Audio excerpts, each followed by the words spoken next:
Hey, this is Terry with Prime Air, and I'm here with my friend Daniel, who is not only a great saxophone player, but also has just installed this Ultimate 15 series system with an SC15 Prisma MK2, I15 integrated amplifier, R15 phono stage, and DD15 disc transport. But really, what the key feature and what we want to demonstrate here is just how easy it is to do the automatic room EQ on the SC15 Prisma MK2. And so Daniel, this is how easy it is. Yeah. I've asked Daniel just to go ahead and run us through the process. And so he's downloaded the Prime Air app. It's connected to the SC15. We've set it all up in the system. And now he's just simply going to open the Prisma app. We'll set the settings, select the settings, go into audio settings, and then where there's an EQ section, we'll go in and we'll enable room EQ. And so we're going to do first, we'll do our first measurement and calibration using just the microphones on the Apple device. Now, you can do this with an Apple device. This is how the system was designed. And in fact, each of the Apple devices since, I think, iOS 6 have been calibrated so that we get the best possible results that we can.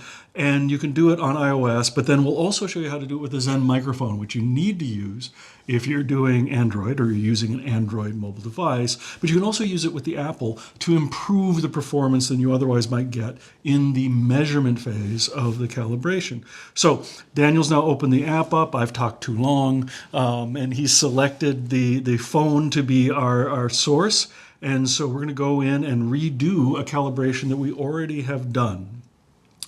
And so by pressing redo, it indicates that we need to then set a low frequency shelf. So we want to make sure that we don't have our speakers being asked to do too much in the low frequencies. Daniel's got these lovely floor standing, very capable WIC speakers.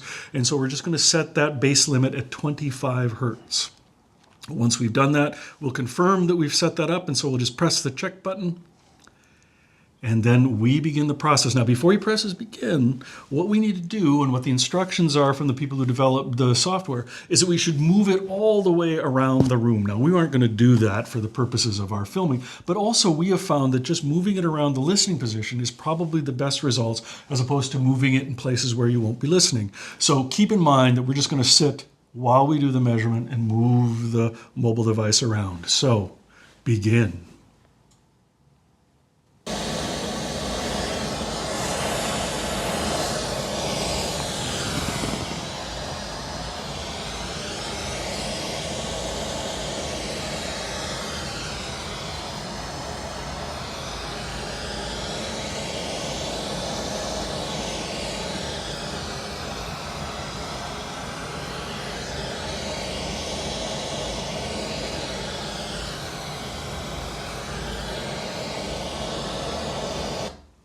Now you'll notice when we reached a point, that little begin button, as it's taking the measurement, all of a sudden will display stop.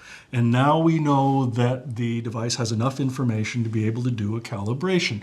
If you go to the entire length of the measurement process, it can create a file sometimes too big for some of the devices to actually then download the file and be able to be used by the program. So when you see that stop button, press stop.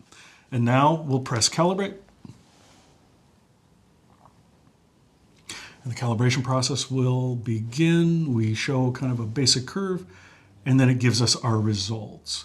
And as you can see, we have quite a bit of peak and trough there in the bass region that once we've enabled that, we see that our green curve is really quite linear and certainly more linear than it was before we did the calibration with what should be excellent results. Now, if we maybe want to improve on that, we can then use the Zen microphone. And so if we go in, press the little icon that has the phone on it, and it'll give us this opportunity then to select the Zen microphone. Now we've already paired it, it's already been on the system.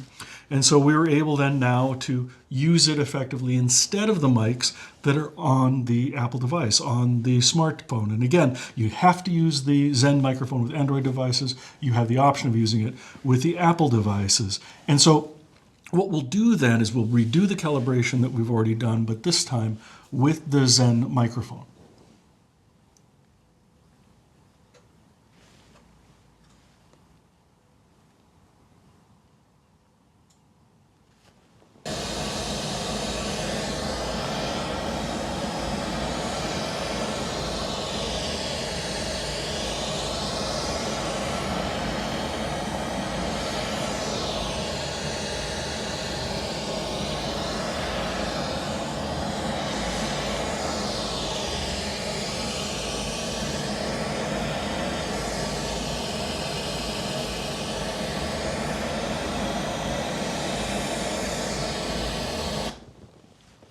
So here again, during the measurement process, the dial is indicating that we're in the process of measurement, and it will show us when to stop. We stop it, and then we hit the calibrate button, and we'll see what our results are. Now you'll notice that there are quite a bit different measurements. They're quite similar.